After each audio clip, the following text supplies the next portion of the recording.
Hi everyone, welcome back. ನೀವು ನೋಡ್ತಿದ್ದೀರಾ student solution YouTube channel. GPSTR, PSTR, HSTR ಅಂತಿಮ notification ದಿನಾಂಕದ ಬಗ್ಗೆ ಬಿಗ್ ಅಪ್ಡೇಟ್ ಕೂಡ ಬರ್ತಾ ಇದೆ. ತಿಳಿಸ್ಕೊಡ್ತೀವಿ. ಚಾನಲ್ಗೆ ಸಬ್ಸ್ಕ್ರೈಬ್ ಆಗಿರಿ. ಚಾನಲ್ನ ಲೈಕ್ ಮಾಡಿ. ನಿಮಗೆ ಗೊತ್ತಿರೋ ಹಾಗೆ ನೇಮಕಾತಿ ಆಲ್ರೆಡಿ ಸಾಕಷ್ಟು ದಿನಗಳಿಂದ ಪೆಂಡಿಂಗ್ ಇದೆ. ಇದು ಯಾವಾಗ ನಿಮಗೆ ಅನೌನ್ಸ್ಮೆಂಟ್ ಕೂಡ ಮಾಡ್ತಾರೆ ಅಂತ ನಿಮಗೆ ಕೇಳ್ತಾ ಇದ್ರಿ. ನಾಳೆ ಅಂದ್ರೆ 31ನೇ ತಾರೀಕು ನಿಮಗೆ ನೋಟಿಫಿಕೇಶನ್ ಆಗೋ ಸಾಧ್ಯತೆ ಕೂಡ ಇದೆ ಅಂತ ಕೂಡ ಅಫಿಷಿಯಲ್ ಆಗಿ ಮಾಹಿತಿ ಕೂಡ ಬರ್ತಾ ಇದೆ. ಬಿಕಾಸ್ ಯಾಕೆಂದ್ರೆ ನಿಮಗೆ ಗೊತ್ತಿರೋ ಹಾಗೆ ಈಗ ನಾನಾ ರೀತಿ ಬೆಳವಣಿಗೆ ನಡೀತಾ ಇತ್ತು. ಪ್ಲಸ್ ನಿಮಗೆ ಹೊಸದಾಗಿ ತಿದ್ದುಪಡಿ ಕೂಡ ಮಾಡ್ತಾ ಇದ್ರು.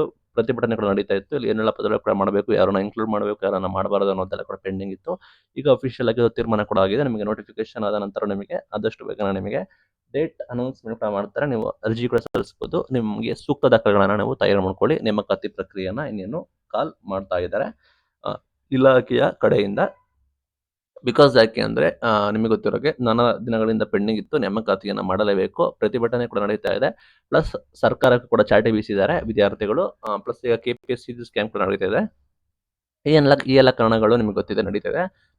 ಎಲ್ಲ ನೇಮಕಾತಿಗಳ ಪ್ರೊಸೆಸ್ ಕೂಡ ಇದೆ. ಶಿಕ್ಷಕರ ನೇಮಕಾತಿ ಕೂಡ ಒಂದು ಹಂತದಲ್ಲಿ ಕೂಡ ಆಲ್ರೆಡಿ ಡ್ರಾಫ್ಟ್ ನೋಟಿಫಿಕೇಶನ್ ಬಂದ ನಂತರ ಒಂದು ಹಂತದಲ್ಲಿ ಕೂಡ ವಿದ್ಯಾರ್ಥಿಗಳಿಗೆ ಖುಷಿಯಾಗಿತ್ತು. ಈಗ ಅಫಿಷಿಯಲ್ ಆಗಿ 31ನೇ ತಾರೀಕು ನಿಮಗೆ ಅನೌನ್ಸ್ಮೆಂಟ್ ಕೂಡ ಆಗುತ್ತೆ ಅಂತ ಕೂಡ ಮಾಹಿತಿ ಬರ್ತಾ ಇದೆ. Big update. Thank you.